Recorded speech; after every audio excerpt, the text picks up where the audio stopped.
迄是袂当讲的代志。认同存在就是袂当讲的。对阮这代来讲，认同不但存在，而且认同是会当讲的。啊，对我后一代来讲，伊是完全无需要讲的。啊，都已经独立了嘛，想要统一无可能啊。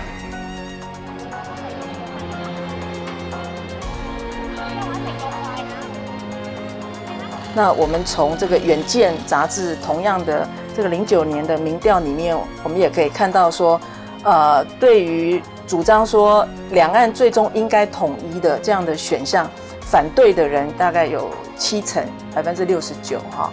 那对于台湾最终应该独立的这个支持度是49.3%。那我在其他的项的民调也看到，大概分别有59%的、56%的、50几的都有哈。所以显示说，如果我们很清楚的问台湾跟中国应该统一或独立，其实绝大多数是反对统一。那这里也可以看到的是说，台湾的认同，它从一种台湾人的意识，它已经逐渐成型成一种国家意识。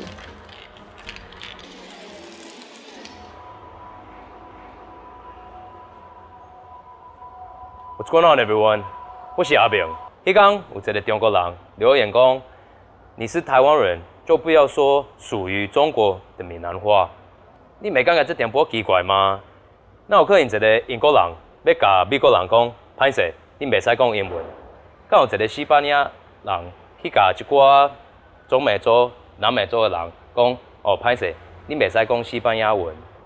你若要安尼的话，啊无中国人，你拢莫用电脑，你嘛莫用网络，因为这毋是你发明。1, 2, 3, 4，阿拉伯的数字 ，you can't use those either。啊，其实咱来用这种想法，你嘛袂使用罗马拼音呢，因为罗马拼音是英文呢。今仔日台湾人，咱若要讲台湾话，咱要讲客话，咱要讲原住话，咱要讲中文，咱要讲英文，迄拢无差，因为重点咱拢是台湾人。好，我是阿明，啊，我就要讲到这。冇，台湾是一个民主的国家，台湾有言论自由，台湾有媒体自由，台湾其实啥物拢做自由。但是你若要讲较紧，其实咱应该会当讲台湾和中国倒位相共。That's quicker. Nowhere, right? Everything about Taiwan is everything China is not. Everything that we do in Taiwan is everything they can't do in China. 对我来讲，所有的物件是无共。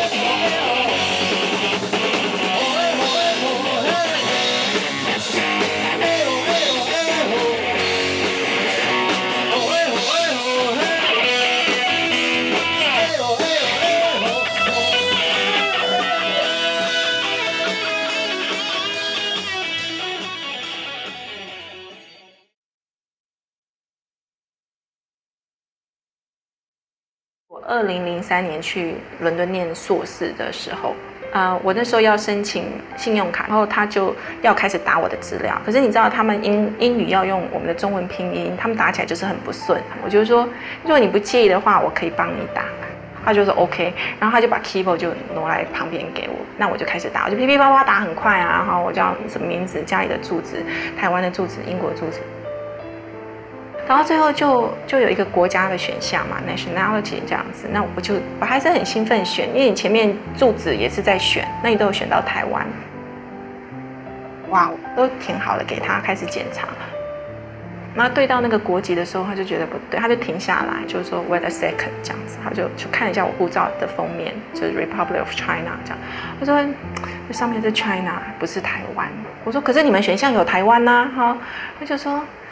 可是上面是我们要按照护照写，你说他也很 confused， 他就说那他打电话问一下，他就打电话问到他们的上司或者是同事，确定了一下怎么写，然后他最后就跟我说，很抱歉，我还是要依照你护照上写的写 China 这样。那一刻呢，其实我是很真实的感受，那一刻我心很痛，就是你觉得心里被重击或被刀割，就是你怎么选了一个是我不认同的政府，或我根本很陌生、很不熟悉，没有交涉过的，他也没有为我的成长或者是生活贡献一点心力的国家呢？所以那时候我就眼泪忍不住就掉下来。我现在讲起来还是有点哽咽。我就把眼泪擦掉之后，我就深呼吸一口气，我说你有没有10分钟给我？我告诉你台湾跟中国的一些历史。然后后来他静静的听完，他很认真的听完，他就跟我讲了一段话，对我影响也很大。他就说我有很多中国的客户，那你是我第一个遇到台湾来的 lady。他说，但是我要告诉你，从你跟我这几分钟下来，半个小时，从我们开始工作到你跟我讲的这些话，我就可以相信台湾是一个很好的国家。才有一群人，阮的故事拢无同，认真打拼，度过生活每一天。春夏秋冬，有时也会目眶红。因为故乡不时出现伫阮的梦。21世纪，解严后成长的台湾青年，已逐渐在台湾社会、政治运动中崭露头角，在环境保护、司法人权、教育改革、公民意识等领域努力耕耘，成为推动台湾进步的重要动力。如果没有核电厂，平安长大有多棒？我要一个不带小孩再生能源的国家。4座核电在台湾，地震来了更可怕。风力、水力和太阳能就有安全的地方。以前我们的老一辈都会说，因为国民党认为来台湾很快就要走了，所以他们对这块土地是不珍惜的，会糟蹋。但是你看这群年轻人，他们是很珍惜这块土地的，因为这是我们的土地，我们的根跟我们的家。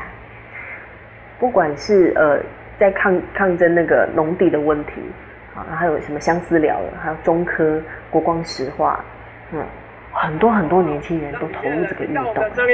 否决国光，否决国光，永续台湾，永续台湾，否决国光，否决国光，永续台湾，永续台湾，全国青年站出来，全国青年站出来，国光石化倒下来，国光石化倒下来。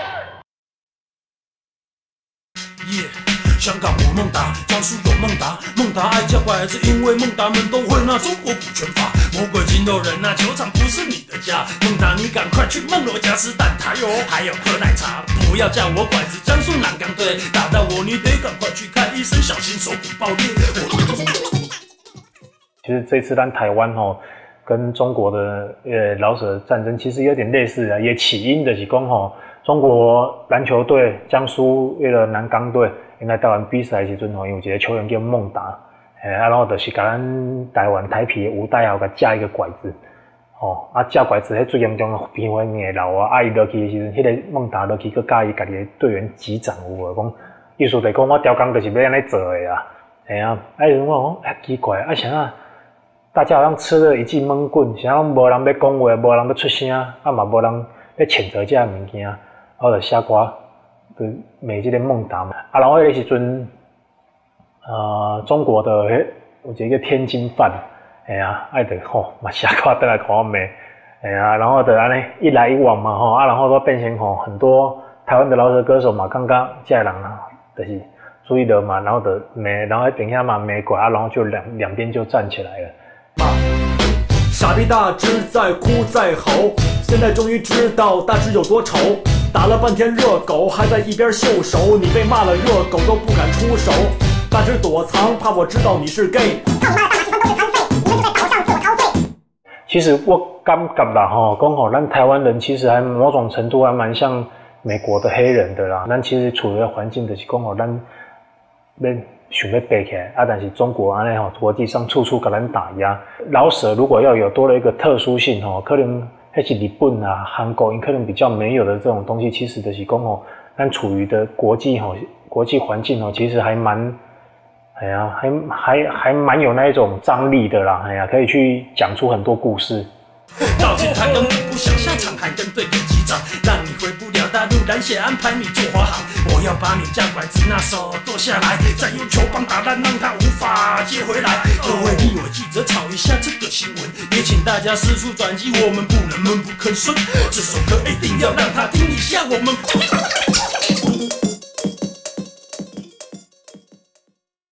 啊，大概你若伫网络顶管吼，看到台湾跟中国的乐迷、网民伫玩家的时阵哦，那个国家认同就很清楚了。你也发现讲，哇，这个大概全世界，我认为台湾的年轻人哦，他会认为全世界他最不喜欢的人就是那一边的网民了。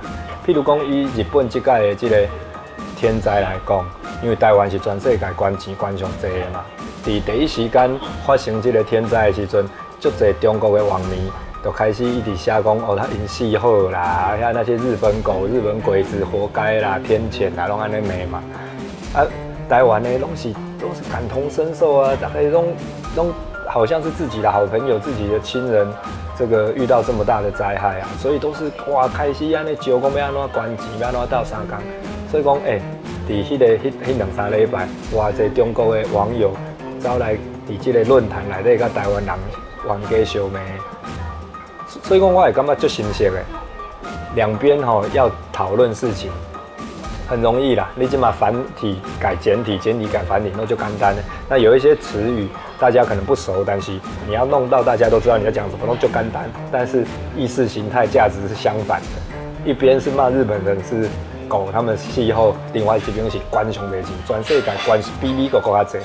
所以讲，这个你若看到因这两边台湾的少年啊，甲中国的少年啊，你冤家，你就会发现讲，全世界上袂下就这两点。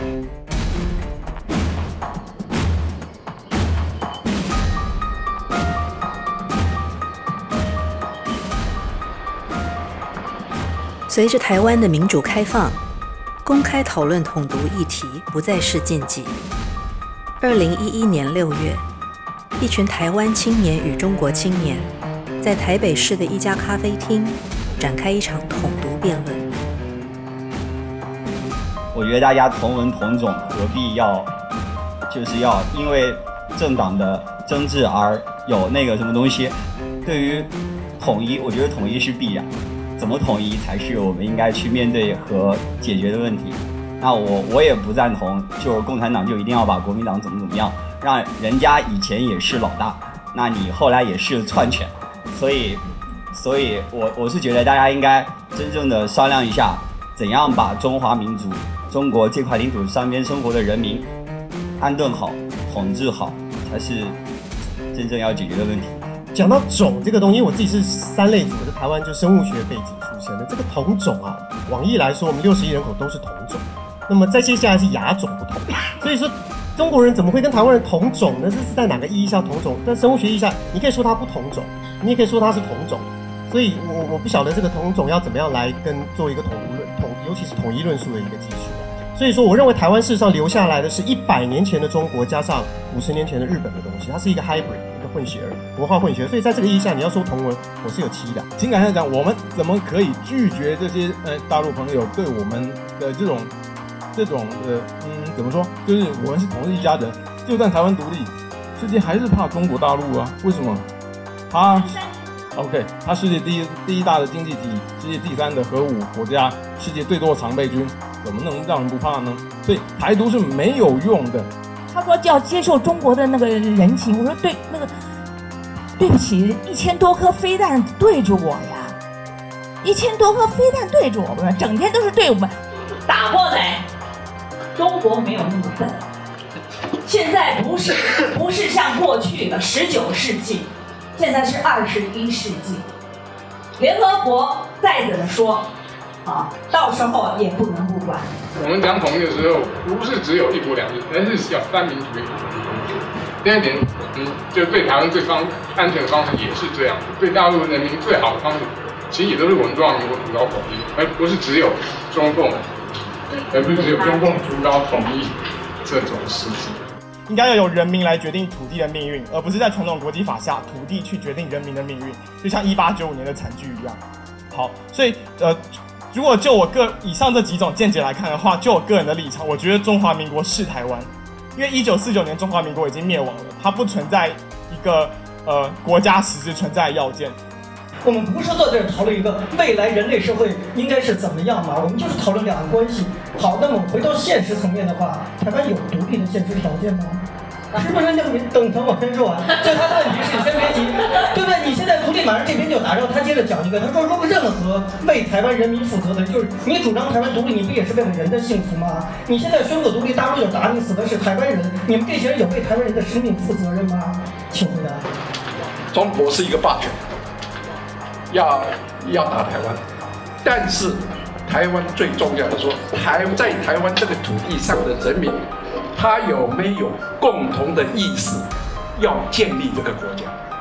如果有的话，要防卫这个国家的话，我相信这个土地上的人民就可以建立他们理想中的国家，不管是现实还是理想。台湾人民觉得说，我们现在在这个环境下，我们有足够的能力建立一个新的国家。那中国要怎么样，我们可以帮忙。但是中国的问题呢，那中国人要去好好去打拼。我有7%的血统是外省人吧？除了1%。对，好。然后，可是我觉得我在这块土地长大，然后我认同这块土地的文化，然后我认为台湾的软实力，我们所发展出的那种文化的活力跟我们这个社会的性质，如果像您说的是要去扩展给全世界的话，我希望大家认为这是台湾的软实力，不是中国的软实力。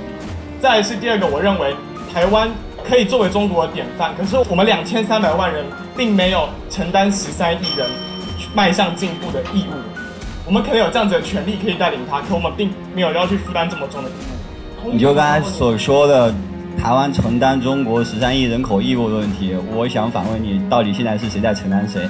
台商所有现在在大陆设厂，然后赚的都是大陆的钱，还用的全都是大陆的廉价劳动力，然后这些大家都懂的，所以我就不再详细阐述。说你刚才所谓的台湾自己的文化，那我也想要告诉你，那个文化是国民党从中国带来的文化，而不是。当然，台湾也有自己本土的文化，但你们也知道南北方的文化，就台湾本岛的南北的差距也是很大的，对吧？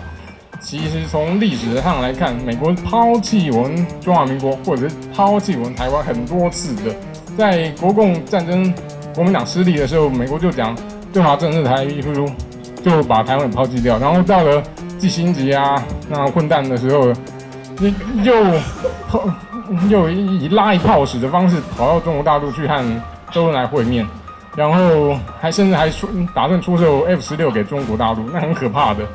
后来好在是发生6次天安门事件，美国才对中国大陆进行军事封锁，才救了台湾，所以台湾才也救中华民国。所以去讲美国会不会保护台湾，上个月还有个美国前国防部的官员讲说，美国不应该为了台湾而和中国大陆决裂，我们应该要怎么样，又讲出要放弃台湾的那种话。只是幸好他被其他参议员电，只是这种话以后还会再出现，所以要把台湾的安全摆在美国的保护上，我就觉得太不可靠了。你们每个人口口声声都说你们主张的是和平的统一，那我请问对岸的同学，你告诉我，在哪一种和平统一的方式是可以不承认台湾是一个主权独立国家为前提的？如果我们今天主张两岸是和平统一，要么很简单嘛，台湾人民公投嘛，要么你承认台湾是主权独立国家，由一个代表台湾的主权者代表台湾去跟中国谈判。如果你今天不承认台湾是一个主权独立的国家，那个和平统一的条件实行的可能性在哪里？我看不到。所以我觉得中国人是非常不负责任的，在谈和平统一的时候是完全没有提出一个可能的方法。然后谭不赢就说恐吓嘛，就像你讲的，你不要，你要我就打过来，就结果就变这样。你公投没有用的，因为那个好有联合国就背弃我的第一个家伙这样的，联合国就他的各个决议当中就背弃了我们中华民国嘛，然后就连一点点机会都不给我。我们都讲说台湾安全从长期来看，希望是对台湾安全有好处的统独来讨论独嘛。也许你们认为说独对台湾的长期安全有好处，可是你有没有想过，如果我们放在一个眼光更大、整个东亚的一个格局看啊，如果台湾一旦独立的话，尤其在中国面临转型的情况下看，我们依据普京的例子，你可以看到，就会迅速的激发起在转型过程中狂热民族主义的力量，会导致一些有战争野心的强人上台。在中国，那普京就已经是例子了。那么这样的一种结局对整个东亚和平有利吗？对台湾有利吗？台湾为了2300万人的这种满足感，而使得整个的东亚进入到动荡，本身其实也影响到台湾的安全。他说，如果台湾去追求独立，这样会不会影响到整个东亚的安全？然后这边不断有人提到要谈现实，那我请问各位，我们真的来谈现实就谈现实。台湾这20几年来的主权能力是不是越来越增加？这是事实嘛？我们从不能选总统到可以选总统嘛？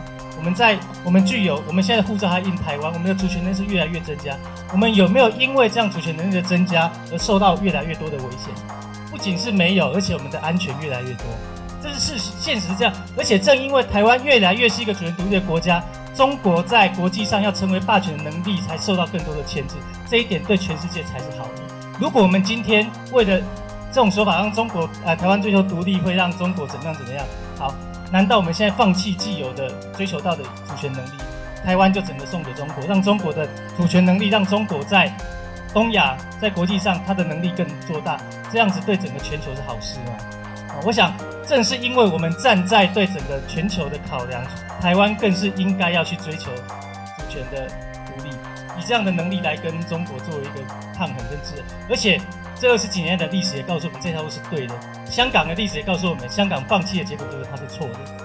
我们的未来啦，这没有针对，这是一个很现实的问题，真实的问题，就是战争、敌我、强弱、决断的问题，不是其他这种。我以后国家要怎么样？说这个我的跟文化，我跟你讲，印度国家的成立，它语言大概有4万多种，那之后只剩下1000多种。意味的是什么？剩下的文化都消失了，所以一个文化消失没有什么大不了的，也没有什么值得大家这么，这没有什么东西，在这历史上就是这样，这是真实的事情。那再多说什么我的文化跟大陆有什么差别，我们台湾有什么文化，其实是蛮滥情的一种论调啊。我不知道，我可能年纪比较轻，可是我觉得现在民主跟自由已经是普世的价值了。我觉得这是应该是好，因为应该是人都要去追求的事情吧，这是我们的尊严啊，对吧？怎么可以因为就别人拿枪指着你头上，然后叫你闭嘴，叫你听他们的话，那你就要去做呢？所以我说刚才就是他那女士讲得很好，就是如果要上战场真的去抵抗的话，可以做到吗？我觉得我是可以的，因为这就是人的普世价值啊。如果说今天大陆可以跟我们一样这么的民主、开放，然后跟我们一样还可以干掉说国民党政府怎样，民进党做也不怎么样，然后而且如果我们因为统一可以让我们中国人、华人在国际上扮演一个很正义、积极、正面的角色，我们可以不用一直都是吸收到西方或者是美国的霸权文化，为什么不行？如果我们可以有这么强大的力量，有这么大的资源去制衡国际社会一些不正义的事情、不环保的事情，何乐而不为？所以我觉得统一更浪漫了，我们也可以努力看看。他说，因为台湾的这个民主啊，我们以后一定可以到这个是统一中国什么什么的。我觉得，算了吧，别那么累了吧。台湾这么小一个地方，国民党统治这么多年，我们都已经还没把它搞下来呢。你还看这个共产党，我真的看不起中国人呢。为什么？因为你看看那知识分子都到躲哪儿去了？你们天安门到现在还没平反呢。很多人都在讲说大陆不会打过来，我要说，我坚决反对这种看法。我们是有过血的教训的，就是你不能把你的安危寄托在大陆的政权的理性上，因为那个政权是不理性的。这就扯到89年，89年全国上下都认为共产党怎么可能在天安门广场开枪？一个政权连自己人都杀，为什么不会杀台湾人？那假如我们的最大心愿是和平的话，那现在我觉得台湾是离独立是比较接近的。我觉得在我定义的台独里面，我们现在只缺国际认同。那我觉得我们离统一比较远，那我们干嘛绕这么远一条路去统一呢？我觉得在台湾，就是以我的立场的话，我觉得台湾已经是一个国家。那就是以刚刚的立场讲说，那假如我要先想要统一的话，我必须要先想的是，那统一之后会发生什么事情？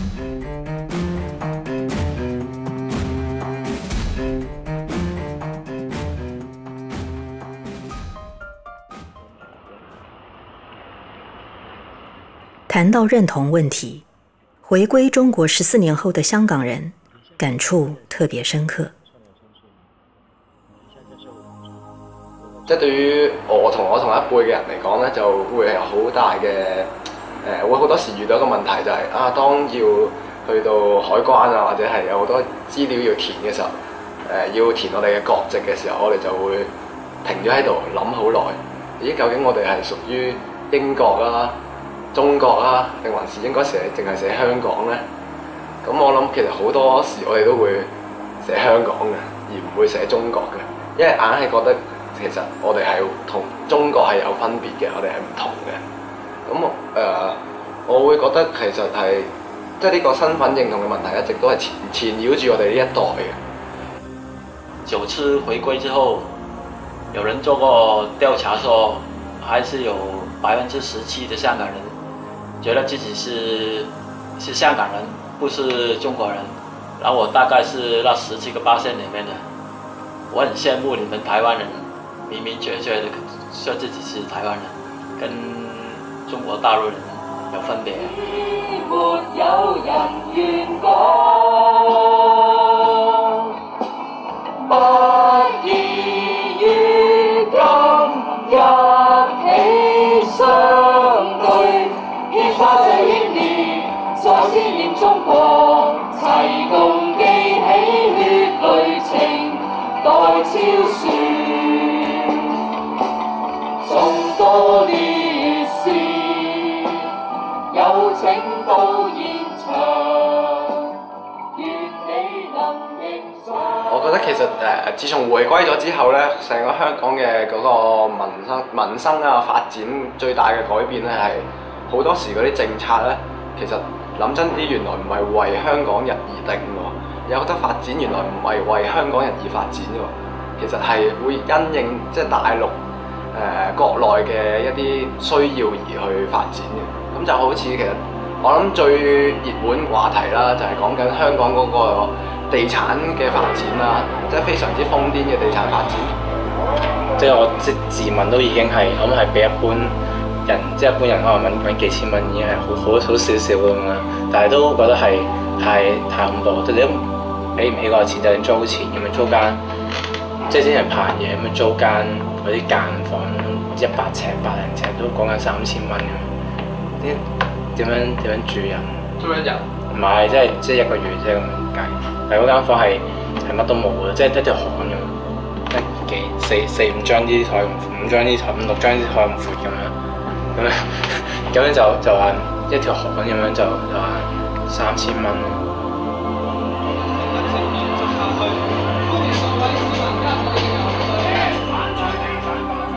高鐵已經係一個好好例子啦。其實我哋香港人有幾多時候會用到個高鐵去來往呢個中港兩地啦？咁其實你發覺其實佢起呢個高鐵嘅時候，背後嘅原因會唔會係因為其實佢順便都會喺高鐵嗰站咧，其實佢個站就係喺西九龍嗰個文娛藝術區嗰度嘅。咁其實嗰度咧表面上係一個關於香港嘅一個文化藝術嘅一個區域啦，將會發展一啲文化嘅場地、一啲藝術表演嘅場地啦。咁但係其實佢有另外嘅一半嘅地方咧，愛嚟起一啲發展一啲住屋啊、一啲房屋嘅。咁其實嗰啲咁樣嘅地產項目咧，其實並唔係香港人可以輕易負擔起嘅，唔係普遍香港人可以負擔到咯。咁你見到其實佢成個規劃都係順應翻其實可以有更多嘅一啲大陸嘅一啲有錢嘅人可以嚟到香港住嘅呢個咁樣嘅模式咯。你見到其實其實近呢10幾年回歸咗之後咧，香港嗰個地產嘅發展係非常之恐怖嘅。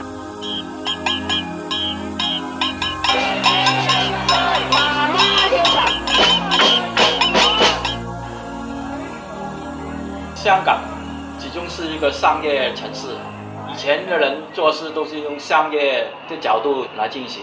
那你说，如果牵涉到政治的问题，如果你的态度是那么反抗的话呢，你在商业方面就没有那么顺利了。所以回归之后，很多传媒啊，就是办报纸啊，很多都自我审查，会自己先过滤。报喜不报忧啊！你大陆有什么不好的，他可能不会讲啦。现在传媒敢说话的就剩下了1、2张报纸，其他的都不敢說啦。即係嗰個言論自由，其實我嘅睇法就係唔係單止媒體上面嘅咯。應該話，如果淨係睇媒體嘅話，嗰個言論自由基本上就唔係真正嘅所謂言論自由。言論自由係講緊呢一啲市民有冇辦法去發表佢嘅意見，而嗰啲發表嘅意見係可以俾到其他市民知道㗎嘛。咁個情況就係當主流媒體去壟斷咗嗰個大家所謂得知啲咩消息、得知啲咩意見嘅渠道嘅時候，而佢哋有一啲自我嘅審查咧，咁個問題就係好大咯。真音權出嚟，真音權出嚟，真音權出嚟，真音權出嚟，真音權出嚟，真音權出嚟，真音權出嚟，真音權出嚟，真音權出嚟。太多真心的意假，但有一個空，不會死記着它。無論論語怎麼打，自由仍是會害怕。但有一個空，不會死記着它，來自你我的心記着它。我哋今日喺呢度都有同一個訴求。我们有认识很多世界各国的音乐人，包括香港。像今年春就有香港的朋友跟我们说：“拜托你们台湾一定要撑住。”就连新加坡人都跟我们这样讲。对。新加坡人还说，就是台湾是华人世界唯一民主的国家。那感觉最近越来越依靠中国，他也很担心我们会不会最后也是跟中国一样。所有华人都跟台湾人说，台湾要撑住，但只有我们政府不撑住。事实上很多人都用香港模式在看台湾，如果被中国并吞，因为所以很多人会看香港应该还好嘛。虽然香港其实他们也不断在抗争嘛，包括他们言论自由的问题等等。那很多人说应该还好啊，你看香港这样好像目前还维持某种他们的自由度，但是台湾现在是一个国家，香港当时是没有办法选总统的。我们的状况比较像是吐蕃、西藏。西藏就是因为他们原来有自己的自成的，他们有自己的政府。